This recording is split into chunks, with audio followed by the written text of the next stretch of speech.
Bienvenidos a Voces de la Biblioteca Upasica. Yo soy Silvia Martínez y he creado este espacio donde el conocimiento ancestral cobra vida a través de la palabra. Aquí exploramos los misterios del universo, la sabiduría oculta y las enseñanzas que han guiado a la humanidad a través de los siglos. Acompáñanos en este viaje de luz y descubrimiento. Y suscríbete, activa la campanita y si es de tu interés, te puedes unir como miembro de este canal en donde encontrarás material exclusivo para acompañarte en este viaje de reencuentro contigo mismo. Y si no, basta con que nos des un me gusta, que esto por sí solo nos ayuda bastante para continuar con este esfuerzo. Comenzamos.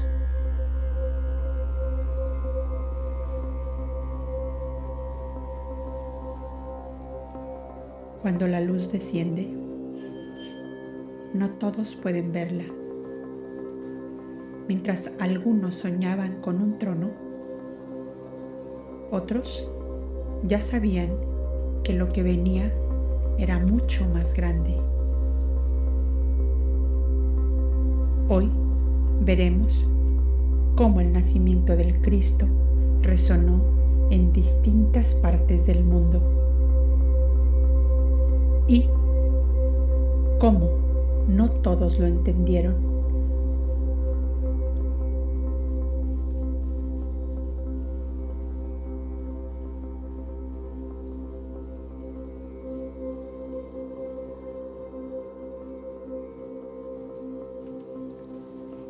Escenarios del infinito. Mientras los tres viajeros regresan paso a paso descendiendo de las colinas ásperas, cargados con su interna alegría y cargados a la vez de los dones que la familia de Andrés enviaba para el hijo de Miriam,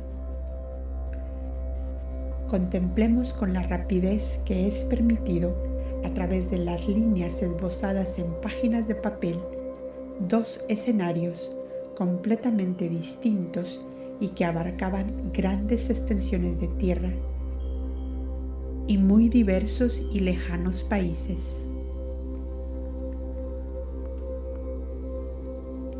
El cántico de paz, de amor y de gloria que resonara en la inmensidad de los espacios infinitos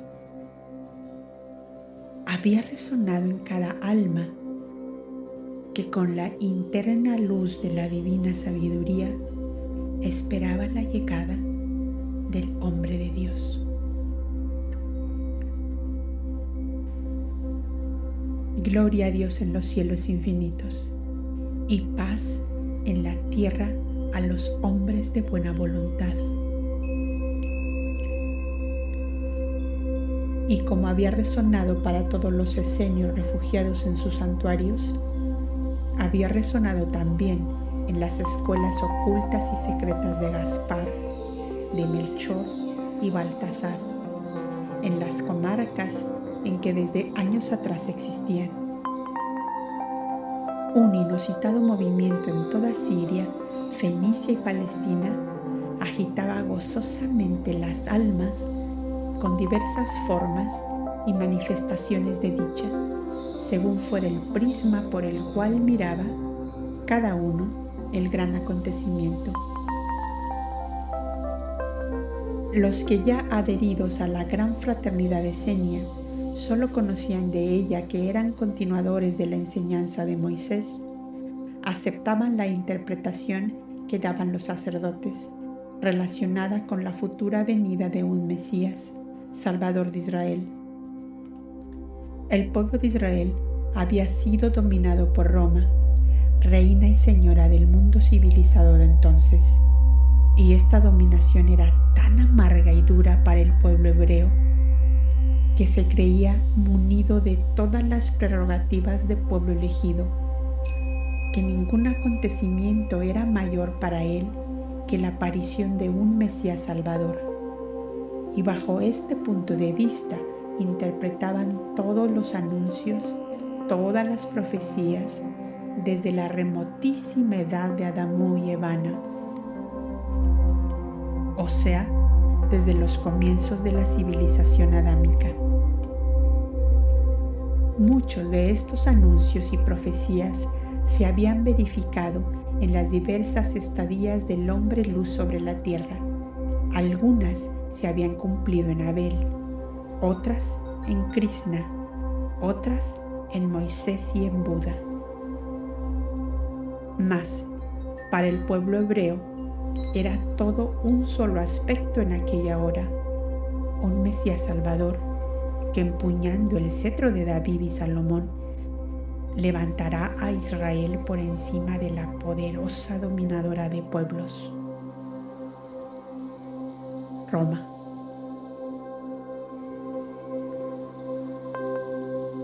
Si algún versículo de los libros sagrados insertaban en sus enigmáticos cantos frases como esta: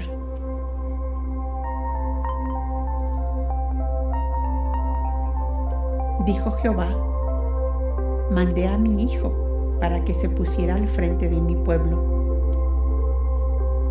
Era interpretado sin lugar a duda alguna en el sentido de que el enviado de Dios sería un glorioso príncipe ante el cual se rendirían todos los reyes y poderes de la tierra, y era sencillamente una inspirada alusión a Moisés, que sacó a los hebreos de la esclavitud en que gemían cautivos en el prepotente Egipto de los faraones de aquella hora. En alguna de las diferentes cautividades y dispersiones que había sufrido la raza, algunos sensitivos, profetas, ascetas hebreos habían tenido noticia de un canto apocalíptico en que se hacía referencia al gran ser que vendría, y el cual sería llamado Príncipe de la Paz. Y también esta alusión que un clarividente de la antigua Persia había recibido referente a Krishna era aplicada ahora al presente, y más reforzaba el sueño del pueblo hebreo de que el Mesías debía ser un poderoso rey que dominara a todos los reyes del orbe. Y por este orden se levantaban sobre bases equivocadas las grandes esperanzas de los hebreos en general. Sobre los esenios, desde los primeros grados, estaban exentos de este equivocado pensar, debido a la instrucción que recibían año tras año en los santuarios de la fraternidad. Es por esto que ellos se mantenían en su silencioso recogimiento, callando siempre que escuchaban este insensato soñar de las turbas en general. Solo los esenios sabían que el hombre luz aparecería sobre la tierra para dar el retoque final a su magnífico lienzo, en que había esbozado con su sangre divina de mártir el ideal de fraternidad, de amor y de paz que soñara para sus hermanos de este planeta. Solo ellos sabían que la humanidad terrestre estaba tocando el límite de tolerancia de la divina ley, que marca el aniquilamiento para los rebeldes incorregibles que después de millares de siglos no aprendieron a amar a sus semejantes, siquiera lo necesario para no causarles daño deliberadamente. Todos los guías de humanidades, los elevados instructores de mundos, saben y conocen el terrible proceso de la eterna ley, cuando han rebasado su medida, su hora, el vencimiento de su plazo, después de inmensas edades de espera impasible, serena, imperturbable. Solo una infinita ola de amor divino podía transmutar el tremendo cataclismo de las almas embrutecidas en el mal, de las inteligencias perturbadas por el crimen, por el odio y por el goce implacable del pecado. Solo un retazo, un jirón de divinidad desprendiéndose del gran todo universal y descendiendo a la humana miseria como una estrella a un lodazal, podía operar la estupenda transmutación de las corrientes formidables de aniquilamiento, prontas a descargarse sobre la humanidad de la tierra. Y ese jirón de la divinidad se rasgó de su eterna vestidura de luz para arrastrar juntamente con él, como una radiante marea, la irresistible corriente del amor creador y vivificador. Del amor creador y vivificador, al impulso del cual surgen sistemas de planetas, miríadas de soles y de estrellas, millares de universos, de millares de mundos.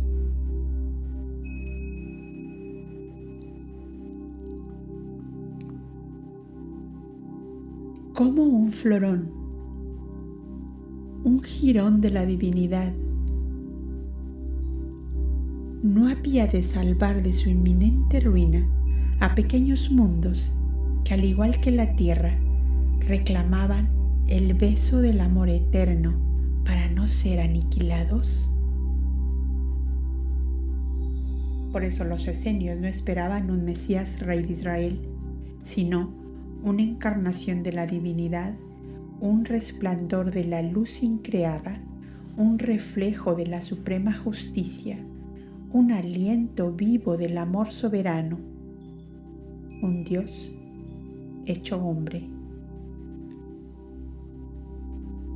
Tal es el misterio del Verbo hecho carne, sobre lo cual han llenado bibliotecas y más bibliotecas los filósofos de todas las tendencias ideológicas, sin haber llegado todavía a hacerse comprender de la humanidad. La palabra de bronce y fuego del Cristo. Dios da su luz a los humildes y la niega a los soberbios. Se cumple a través de los siglos y de las edades. Por eso, los grandes doctores de Israel, hojeando legajos y más legajos en sus fastuosos pupitres de ébano y nácar, bajo doseles de púrpura en el templo de Jerusalén, no pudieron comprender ni asimilar la magnífica y luminosa verdad que los esenios, en sus cuevas de roca o diseminados en sus chozas de artesanos o de pastores, habían visto brillar como una lluvia de estrellas en el puro y limpio horizonte en que se desenvolvían sus vidas. Y aún se sigue cuestionando en todos los tonos de la dialéctica, en las esferas sutiles de la teología y de la metafísica, hasta formar los más inverosímiles engendros mentales que no resisten a los análisis severos de la ciencia racionalista, ni aún a la lógica más elemental. De aquí ha surgido el incomprensible enigma de la Trinidad, o sea, del Dios trino en persona y uno en esencia, única forma encontrada por la teología para explicar qué era esto del hombre Dios. De esta misma incomprensión surgió también la anticientífica y antirracional afirmación de que en el seno de una virgen se formó un cuerpo humano sin el concurso de hombre alguno, como si la maternidad y paternidad, ordenadas por la naturaleza, que es la más perfecta manifestación de la sabiduría divina, fuera un desmedro o un borrón para la humanidad creada por su omnipotente voluntad, desmedro y borrón de los cuales quiso la teología librar a la divina encarnación del Verbo.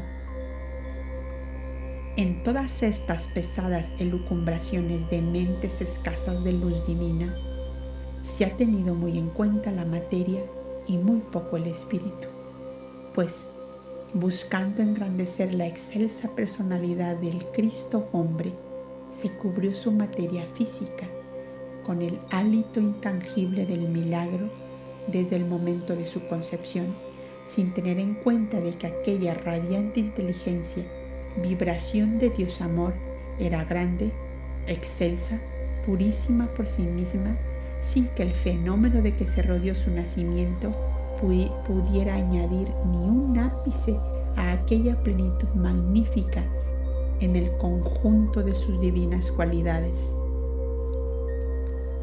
Mas, ¿qué sabían los doctores y los pontífices de Israel de la infinita escala de las inteligencias superiores o espíritus puros que en interminable ascensión van formando con sutiles vibraciones de inefable armonía el gran todo, ese océano infinito de energía, de poder y de sabiduría y de amor?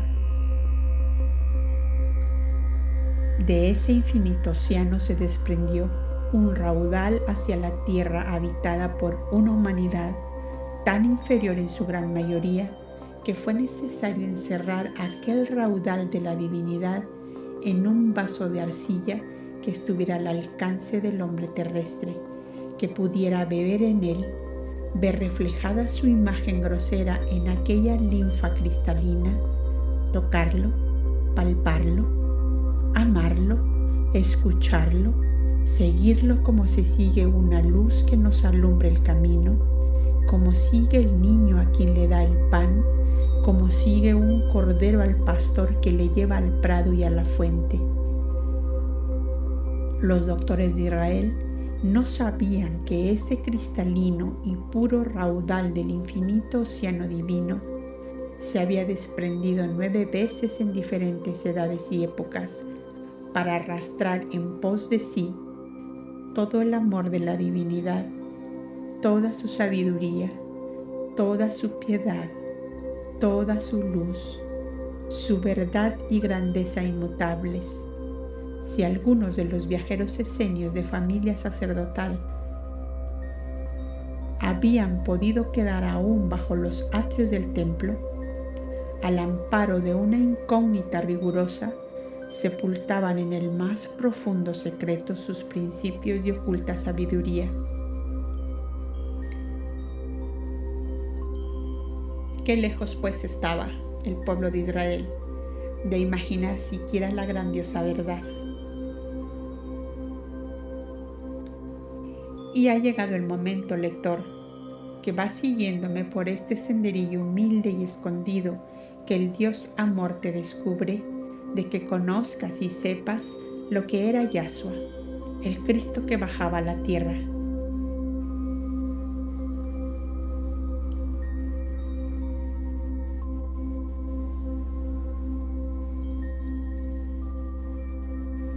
En la magnífica obra Moisés el vidente del Sinaí, en la lectura del capítulo El hierofante y Ceci de Saís, se admiran grandiosos cuadros vivos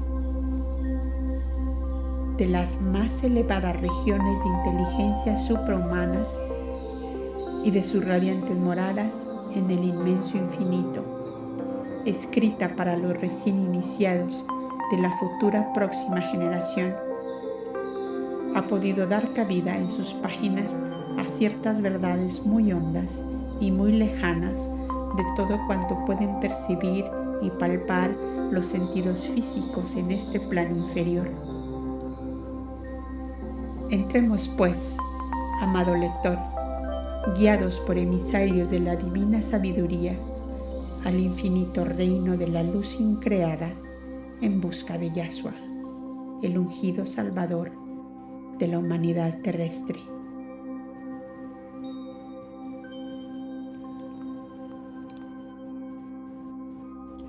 Cuando en las noches serenas de primavera o estío contemplas el espacio azul, piensa en que mucho más allá de cuanto percibe tu mirada, guarda el Altísimo sus insondables secretos, reservados para el que busca con perseverancia y amor. Ves rodar por el inmenso velo de Turquí millones de glorias y globos radiantes. La ciencia astronómica te dice que son constelaciones de estrellas y de soles, algunos centros de sistemas, planetas y planetoides, satélites y asteroides, estrellas fijas y estrellas errantes, cometas vagabundos que cruzan el espacio como impelidos por un huracán invisible. La astronomía ha dicho mucho, pero siempre dentro de lo que alcanza el telescopio y de los sistemas de cálculos en distancias y velocidades de los astros en sus rutas eternas. La moderna filosofía, basada en buena lógica, ha dicho un poco más, que esos globos siderales son habitaciones de humanidades, porque sería un pensar infantil que la Tierra, como una avellana en los espacios, esté habitada por seres inteligentes y que no lo estén los demás astros, algunos de los cuales son, en muchísimos aspectos, superiores a nuestra Tierra. Llegada es la hora de que las escuelas de divina sabiduría levanten el velo que encubre los secretos del gran todo, para que el hombre del nuevo ciclo que está llegando a las puertas de la vida sepa lo que hay más allá de la atmósfera que le envuelve. Algunas fraternidades ocultas de la antigüedad enseñaron el secreto divino a sus más altos iniciados, mas como se habían anticipado a la época, todo desapareció bajo la mole de la ignorancia y de la inconsciencia y del fanatismo de todos los tiempos. Y las hogueras y los cadalsos y los calabozos vitalicios sepultaron las grandes verdades, como se sepulta un cadáver para que se haga polvo en lo más profundo de la tierra. La fraternidad cristiana universal, ungida de amor y fe, levanta otra vez el gran velo para la humanidad nueva que llega y que será, por ley de esta hora, la madre que reciba y cobije en su seno al gran Yahshua, que se deja ver de ella tal como es en la infinita eternidad de Dios.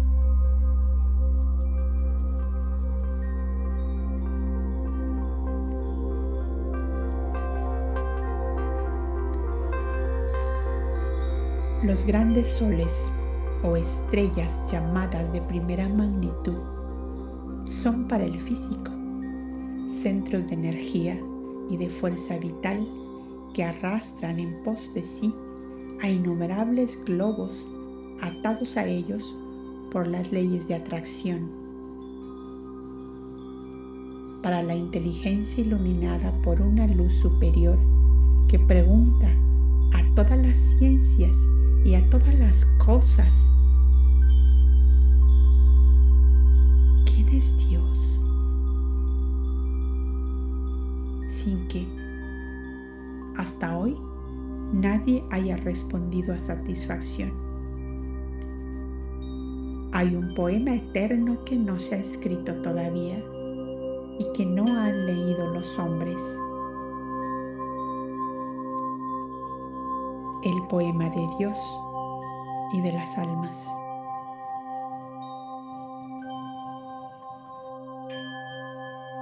Con el favor divino me atreveré a esbozarlo. Desde el más ínfimo ser dotado de vida hasta el hombre más perfecto, hay una larguísima escala de ascensión a la cual la ciencia psíquica llama evolución. Más arriba del hombre, ¿qué hay? ¿Qué hay?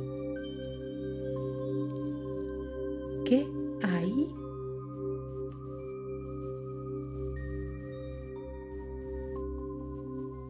Seres que fueron un día hombres y que siguiendo su evolución han continuado subiendo y subiendo durante ciclos y edades que no podemos medir, hasta llegar en innumerables graduaciones a unificarse con el gran todo, con la suprema energía, con la eterna luz. Esta gloriosa escala tiene sus jerarquías, que cada una forma legiones más o menos numerosas. Las definiré concretamente. Primera jerarquía: ángeles guardianes. Es el grado primero en la escala de superior perfección a que puede llegar un hombre que ha alcanzado su purificación. Inteligencias de esta legión pueden encarnar en el plano físico de la Tierra y globos de igual adelanto. Sus características generales son incapacidad para el mal de cualquier orden que sea y la predisposición para todo lo bueno que puede realizar un ser revestido de carne. Esto cuando se hallan viviendo como hombres sobre la tierra.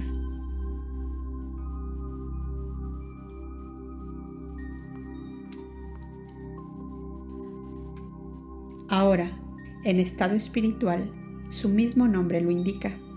Son los guardianes y celadores de todas las obras que en beneficio de la humanidad se realizan en los mundos de aprendizaje y de prueba como la Tierra. Son ordinariamente los inspiradores de toda buena acción, los consoladores de todos los dolores de los hombres encarnados y de los desencarnados que habitan en la esfera astral de los planos físicos, y son los intermediarios entre el dolor humano terrestre y las divinas fuentes de consuelo y de alivio, si lo merecen. Los que están de guardia alrededor de un planeta permanecen de ordinario en su esfera astral o estratosfera y pueden bajar y subir a voluntad y en casos justificados y siempre para propender al bien, y entonces toman el nombre de cirios de la piedad. Tienen largas épocas de reposo en la luz para adquirir mayores conocimientos y poderes, pues, de esta legión. Las inteligencias pueden tomar caminos y rumbos diferentes según las inclinaciones y voluntades de su yo superior. Su estado es de perfecta felicidad y el grado de su comprensión y conocimiento de todas las cosas sobrepasa en mucho a los más aventajados espíritus encarnados en la Tierra. Las estrellas, los planetas o soles adelantados tienen, a más de la esfera astral inmediata a la atmósfera, varias esferas radiantes más o menos sutiles según el grado de evolución al que el astro ha llegado, y es en esas esferas concéntricas y sobrepuestas donde tienen su morada habitual las inteligencias purísimas que llamamos ángeles guardianes. Gobernadas por poderosos jerarcas de su misma legión, obedecen plácidamente al solo reflejo de los pensamientos de aquellos que desde luego están encuadrados dentro de las leyes y misiones propias de la grandiosa falange, la más numerosa de todas. Cada división ostenta en su etérea y sutil vestidura uno de los colores del iris, por lo que queda entendido que son 7 grandes falanges bajo 7 jerarcas de la misma legión.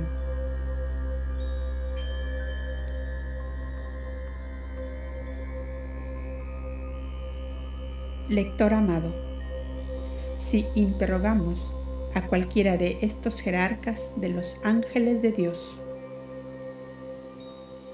¿dónde encontramos a Yahshua, el Cristo? Nos contestará como contestó Yohanan el Bautista cuando le preguntaron si él era el Mesías anunciado por los profetas. Nosotros no somos dignos de desatar la correa de su sandalia. Mucho más alto que nosotros le encontraréis. Subid.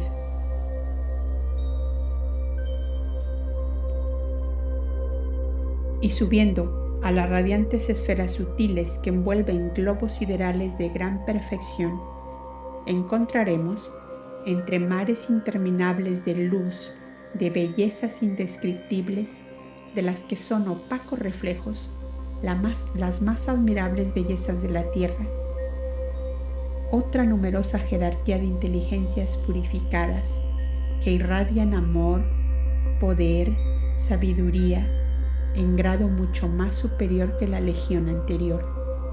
Son los arcángeles, llamados también torres de diamantes o murales, según la lengua en que tales nombres se escriben.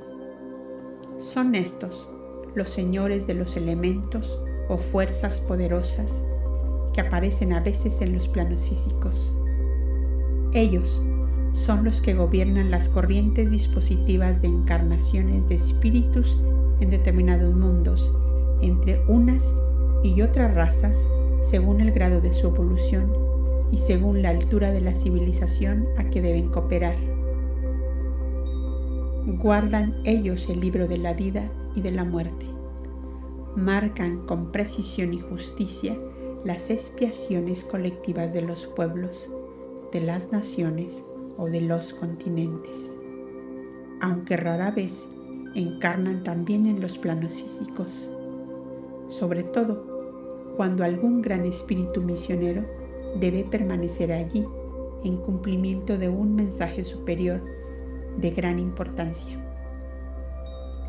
Tienen también sus grandes jerarcas, que en consejo de 7 distribuyen las misiones o las obras a realizar.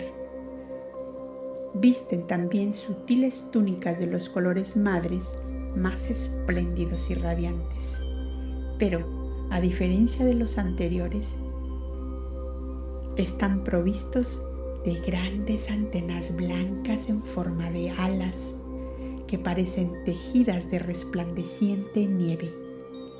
En ellas residen las poderosas fuerzas que les hacen dueños y señores de los elementos.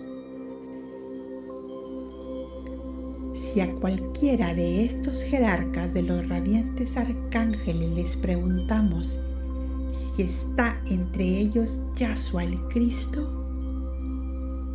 nos responderá igual que los anteriores: subid, subid, porque nosotros solo somos sus servidores cuando Él está en misión.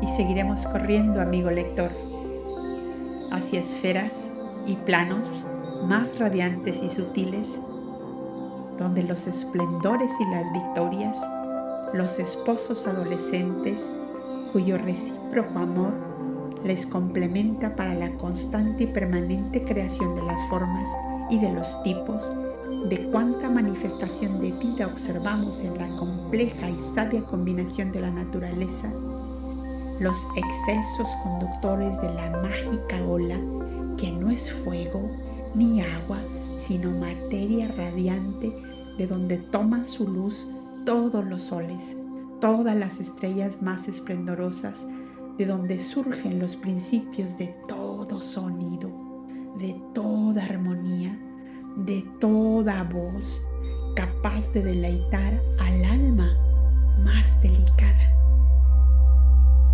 Ola que viene y que va en rítmico y eterno vaivén, y entre cuyas ondulaciones luminosas se esfuman, suben, bajan, se enlazan, flotan esos incomparables espíritus radiantes de belleza, de armonía, de fuerza imaginativa y creadora en su misma inefable suavidad.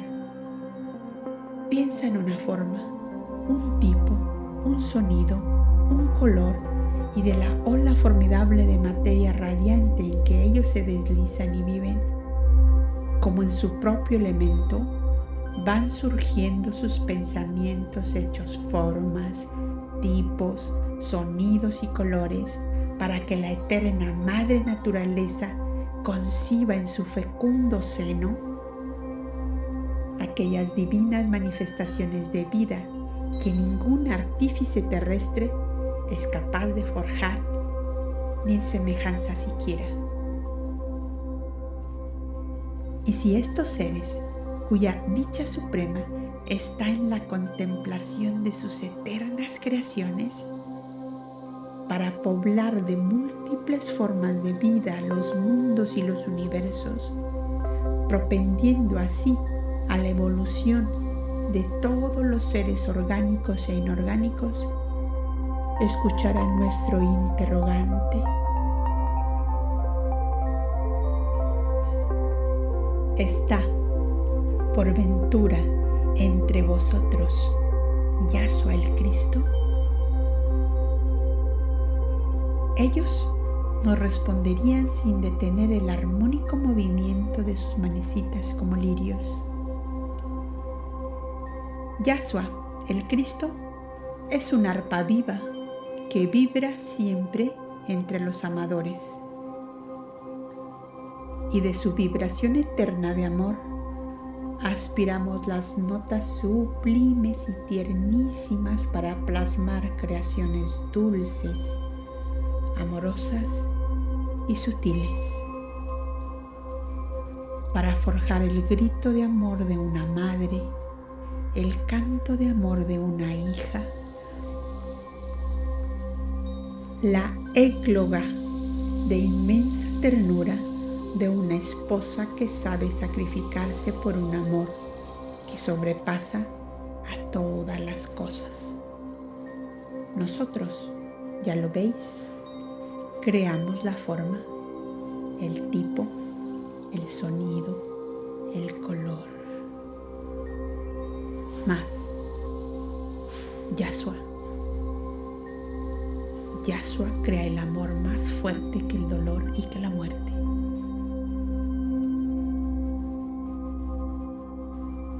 Subid al cielo de los amadores, oh arpas eternas, y allí le hallaréis entre los amantes heroicos y geniales que dan vida en sí mismos al amor que les lleva hasta la muerte por los que no saben ni siquiera amar.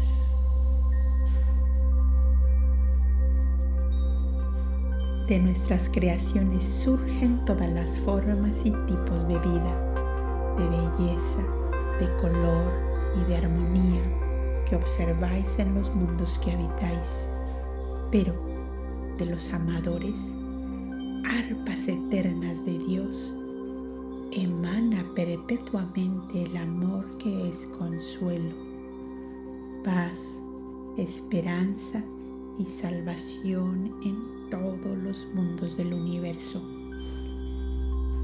Y son ellos los que solo pueden llamarse salvadores de humanidades. Subid, subid, subid al cielo divino de los amadores, donde vive la gloria de sus heroicos amores. Yahshua, el Cristo divino que venís buscando.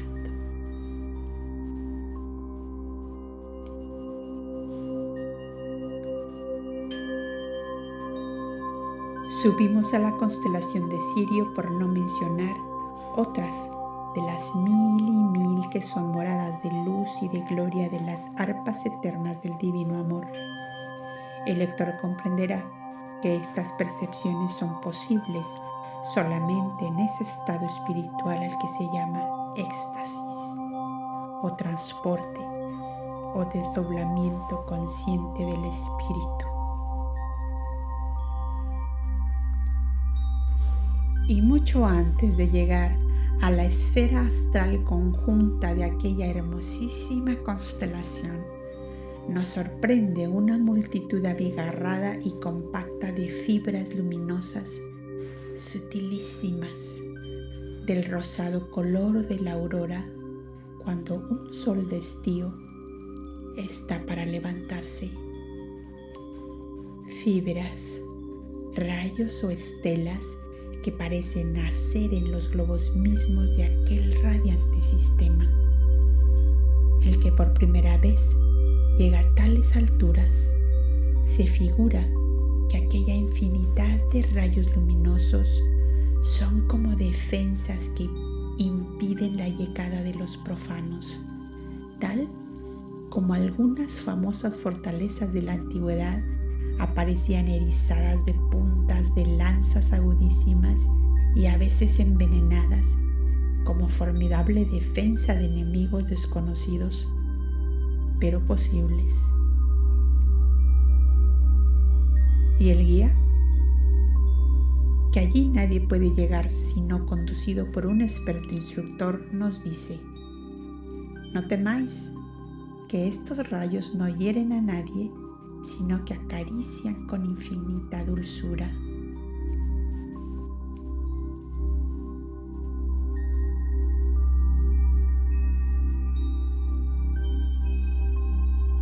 ¿Qué son pues estos rayos y para qué están como formando una selva de fibras de luz sonrosada alrededor de estos magníficos soles? Preguntamos.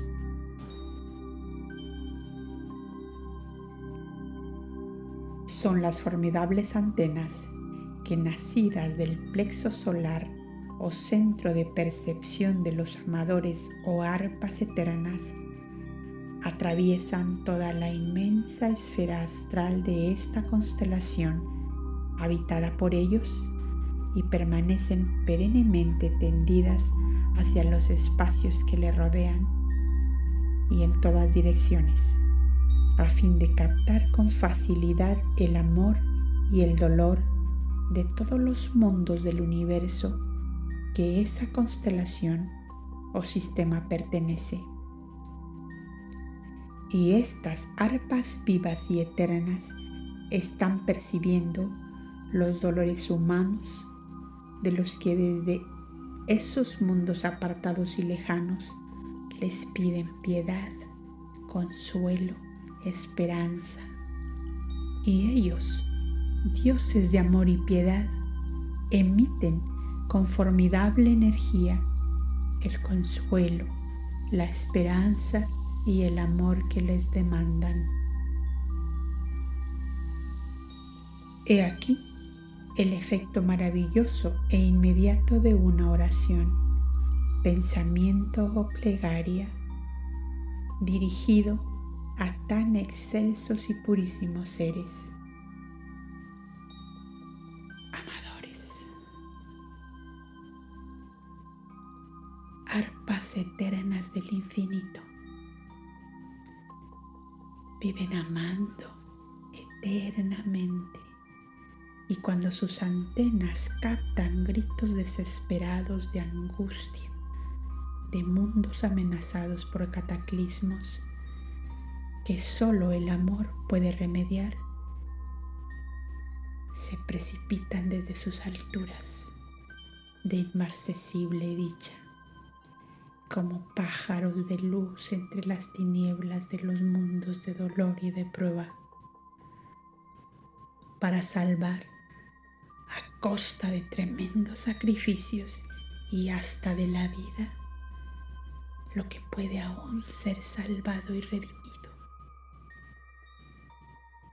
Y ahora hemos encontrado a Yahshua, el Cristo divino, Salvador 9 veces del hombre terrestre.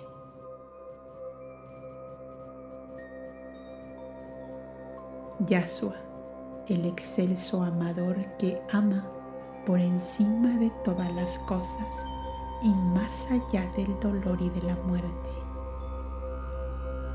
Yahshua, el que siembra semillas de amor en todas las almas de la tierra y pasadas muchas centurias de siglos, vuelve a buscarlas y ver si han florecido.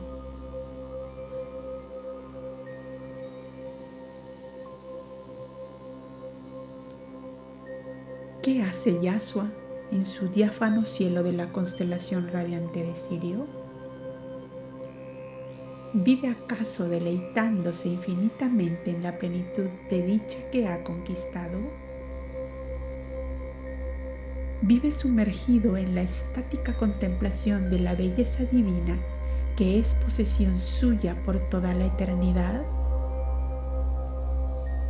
¿Vive absorbido por nuevas y nuevas soluciones a los profundos arcanos de la sabiduría divina que le abrió de par en par las puertas de su templo?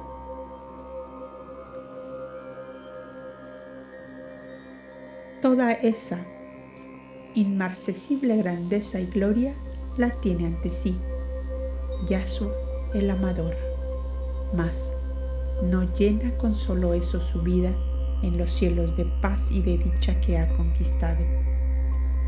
Yahshua el amador tiene tendidas las cuerdas radiantes del arpa divina que lleva en sí mismo, y esas cuerdas son antenas de sutil percepción que hacen llegar al corazón de Yahshua el más imperceptible gemido de las almas que entre la humanidad de la tierra, su hija de siglos, se quejan, lloran, padecen, sufren la decepción, el odio, el abandono, el oprobio, el desamor de los amados, la injusticia, toda esa pléyade obscura y tenebrosa de los míseros dolores humanos que Él ha bebido hasta el fondo de la copa, en cada etapa suya sobre el globo terrestre. Yahshua lo comprende todo, lo percibe todo, lo siente todo. Su excelso estado espiritual le veda el sufrimiento, pero le deja amplia libertad para amar, y de tal manera se desbordan sobre los que le aman las incontenibles olas de su amor soberano, que en los seres muy sensitivos se manifiestan de diversas maneras según las modalidades, las aptitudes y grado de evolución de esos amadores terrestres. Los poetas escriben divinos versos de amor a Yahshua. Los músicos desglosan poemas ensoñados y fantásticos y desbordantes de alegorías y de símbolos en que el amor de Yahshua hace prodigios de heroísmo, de abnegación, de belleza suprema. Los artistas del pincel y del cincel plasman en el lienzo o en el mármol las más bellas imágenes del Cristo hombre, del hombre amor, al cual acaso no acaban de comprender, pero sí figurárselo como el prototipo más acabado y perfecto del amor, llevado hasta la apoteosis. Y nadie sabe sobre la tierra que si el poeta, el músico, el pintor y el escultor han sido capaces de dar a la humanidad esas obras que son como un iris de amor, de dulzura infinita, es porque Yahshua, el divino amador, ha desbordado su ánfora sobre la humanidad de la tierra, y los más sensitivos han bebido unas gotas, muchas gotas, un raudal acaso de su soberano desbordamiento. Oh Yahshua, el divino amador, nadie sabe en la tierra que si hay en ella claros arroyuelos en que el hombre puede saciar su sed, de tu seno ha nacido.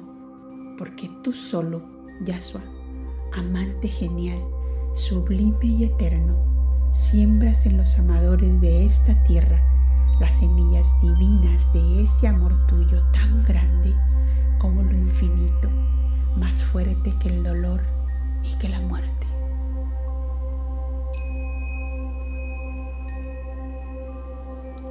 Es la constelación de Sirio, una de las más grandes y hermosas de que está ornamentado el universo visible desde la Tierra, al que pertenece nuestro pequeño sistema solar, y habiendo en dicha constelación, de la cual es Sirio el gran sol central, una cantidad considerable de globos de segunda, tercera o cuarta magnitud, y habitados por humanidades de diversos grados de evolución, no podemos pensar en buena lógica que toda la atención y el amor de Yahshua lo absorbe nuestra tierra solamente. Forman los excelsos amadores una legión radiante de armonía, de paz, de suavidad infinita, y esos divinos efluvios se extienden por todos los globos de esa constelación. Y si la tierra recibe y percibe más de sus potentes vibraciones de amor, es porque 9 veces de haber encarnado Yahshua en ella, ha creado fuertes vinculaciones espirituales, lazos de amor que no pueden romperse jamás, y a cada una de aquellas arpas eternas le ocurre lo propio con las humanidades, en medio de las cuales han tomado naturaleza de hombres. Los amadores, que no son más conocidos por estar Yahshua entre ellos, habitan en la segunda estrella de primera magnitud de la constelación de Sirio, catalogándolas desde la Tierra punto de observación para esta humanidad. Cuán cierto es que las estrellas y las almas se parecen en sus rutas eternas de solidaridad universal. Remontándonos más y más en el conocimiento de las inteligencias superiores, nos encontramos con más y más solidaridad, más y más comprensión entre ellas, más y más unificación. Es que avanzan lenta pero ineludiblemente hacia la eterna armonía universal. Toda su felicidad está en el amor, toda su grandeza la deben al amor. Toda su sabiduría la bebieron en la copa del amor. El amor es piedad. El amor es misericordia. El amor es también redención.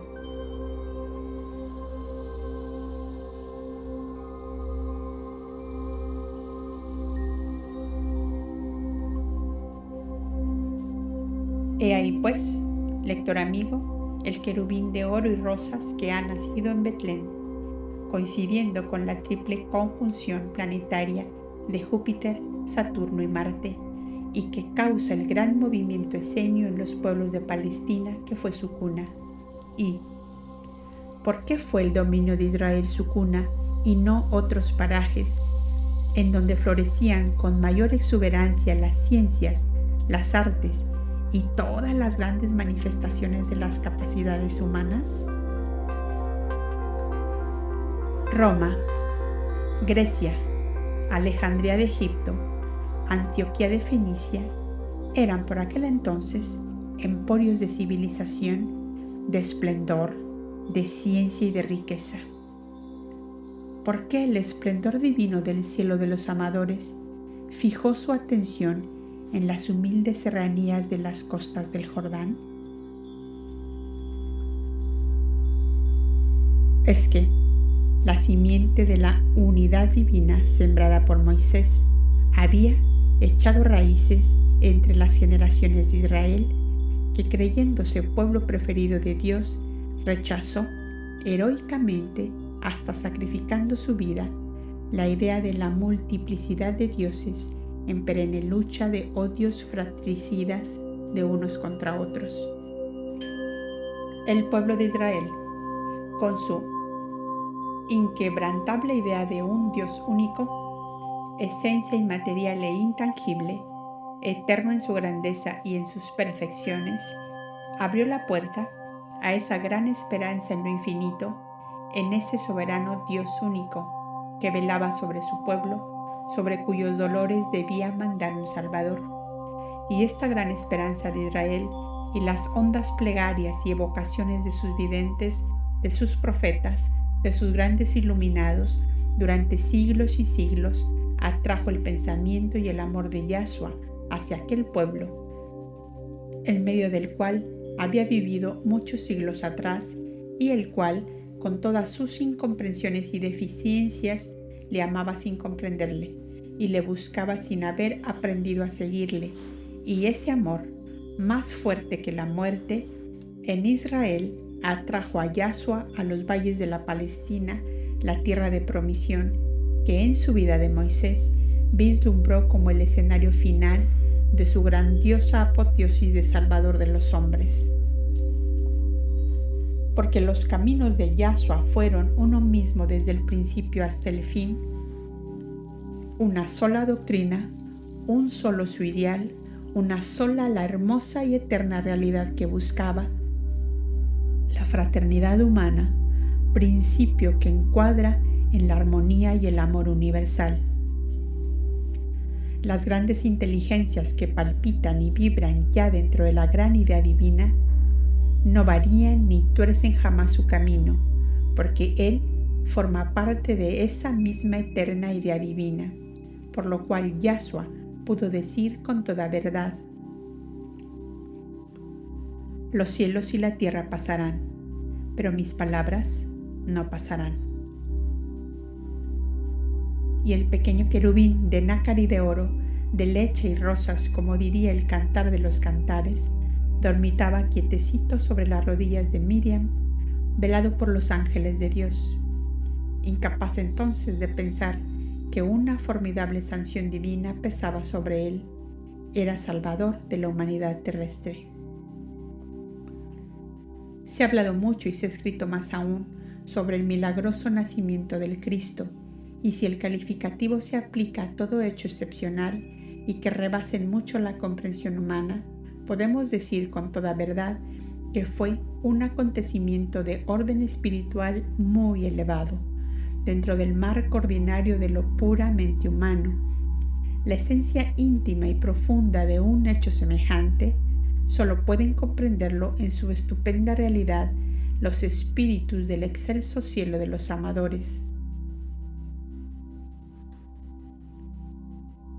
Arpas eternas y vivas del amor, avanzados en los caminos de la divinidad. ¿Cómo captar con nuestra limitada mentalidad la idea de que una avanzada entidad de la séptima morada en la ascendente escala de los seres purificados pueda reducirse a la tierna y débil pequeñez de un parvulillo que cabe en una canastilla de juncos? La humanidad inconsciente quiso encontrar el milagro en la formación de esa pequeña porción de materia física humana, pero el más estupendo prodigio está muy arriba de todo eso.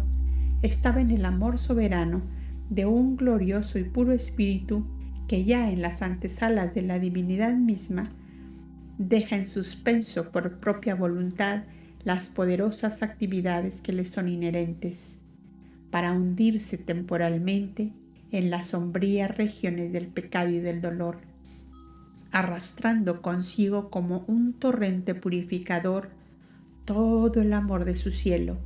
Y he ahí el sobrehumano prodigio de fe, de esperanza y de amor.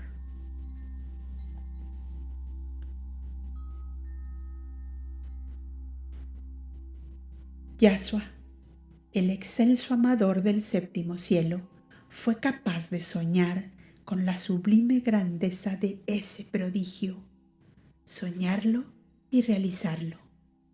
He ahí el misterio sublime del Cristo hombre que la incomprensión humana terrestre ha desfigurado con toscas pinceladas y con burdos y groseros conceptos, acaso por el mismo deslumbramiento que produce una claridad de improviso entre negras tinieblas. Tal es la soberana amplitud del amor eterno, cuando, dueño en absoluto de un ser, lo convierte en una aspiración a lo infinito, en una inmensa palpitación de la vida, en una luz que no se extingue, en una vibración que no termina. Tal es Yahshua, el Cristo niño que duerme en Betlén, bajo el techo de un artesano, en una canastilla de juncos. Y para arrullar su sueño de Dios encarnado, cantan los ángeles del Eterno.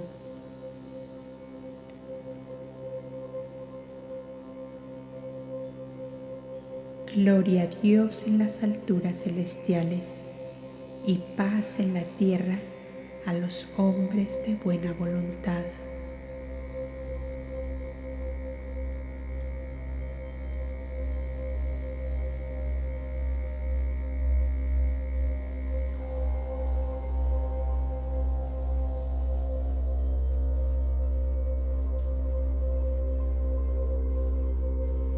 No todos lo vieron, no todos lo entendieron, pero la luz descendió y sigue descendiendo hoy. ¿Estamos preparados para verla otra vez?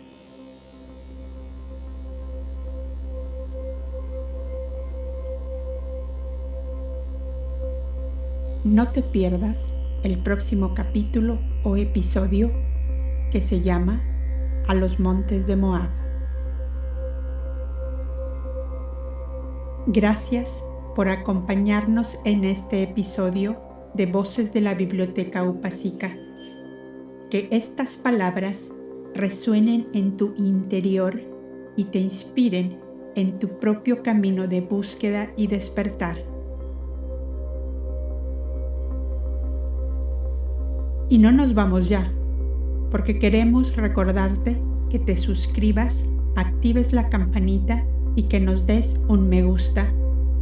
Y que si quieres ir aún más allá, te hagas miembro exclusivo de este canal, en donde mes tras mes creamos contenido especial para acompañarte en este camino tan íntimo que no se puede definir con palabras. Nos encontramos en el próximo episodio.